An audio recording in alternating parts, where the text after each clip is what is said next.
2024 के लिहाज से केरल बीजेपी के लिए कितना अहम है, इसे समझने के लिए आपको 2019 के नतीजे को तफसील से देखना होगा।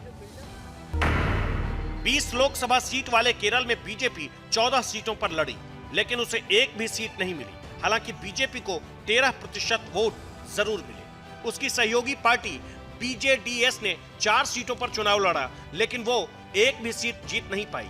बीजेडीएस को वोट मिले सिर्फ 2%। कांग्रेस ने यूडीएफ गठबंधन के तहत 16 सीटों पर चुनाव लड़ा, उसे 15 सीट पर जीत मिली, वोट शेयर रहा 37%। तो उसके सहयोगी दलों ने 4 सीट पर चुनाव लड़कर सभी 4 सीटों पर जीत हासिल की। कांग्रेस के सहयोगी दलों का वोट शेयर रहा 10%। वामपंथी दलों के गठबंधन ने सभी 20 सीटों पर उम्मीदवार उतारे, इनमें से एक पर उसे जीत मिली। एलडीएफ का वोट शेयर 34% था। जो धर्म है, उसके जो प्रिंसिपल्स हैं, उससे अपनी जिंदगी जीने की कोशिश करता हूं। नफरत नहीं फैलाता हूं। ये मेरे लिए हिंदू धर्म है और इसका मैं अपनी जिंदगी में पालन करता हूं। मगर मुझे इसको अपनी शर्ट पे पहनने की जरूरत नहीं।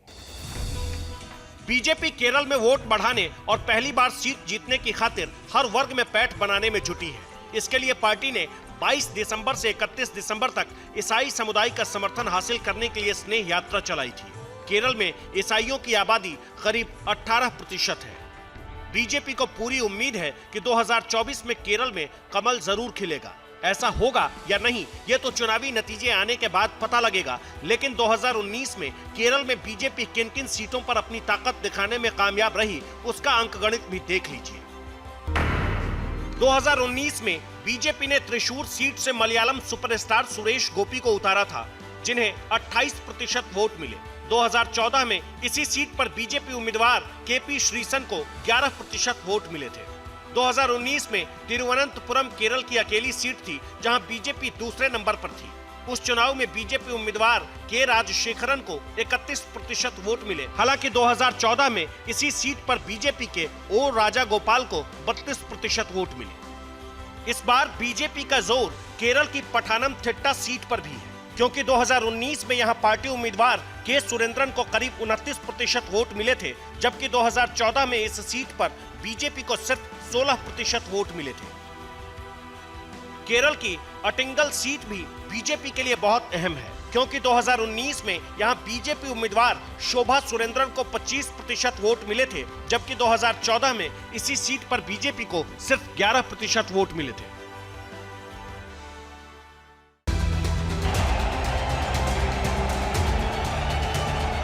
आंध्र प्रदेश और केरल की तरह तमिलनाडु में भी 2019 में बीजेपी खाली हाथ रही।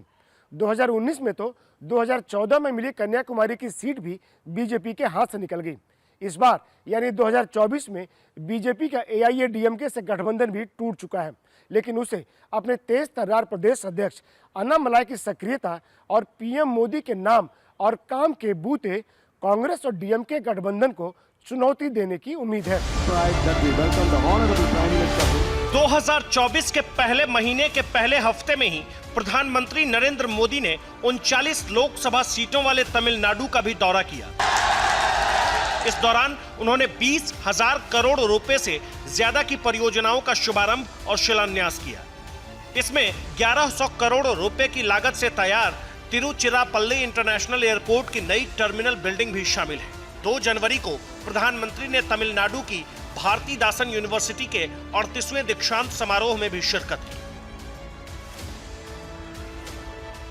तमिलनाडु मेक इन इंडिया का बहुत बड़ा ब्रांड एम्बेसडर बन रहा है। दिल्ली में संसद की नई इमारत में पवित्र सेंगोल की स्थापना की गई है।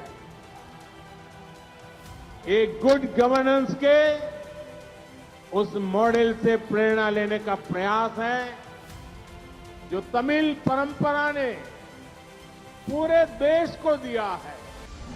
2019 में तमिलनाडु में बीजेपी का एआईएडीएमके, पीएमके, डीएमडीके और टीएमसीएम से गठबंधन था।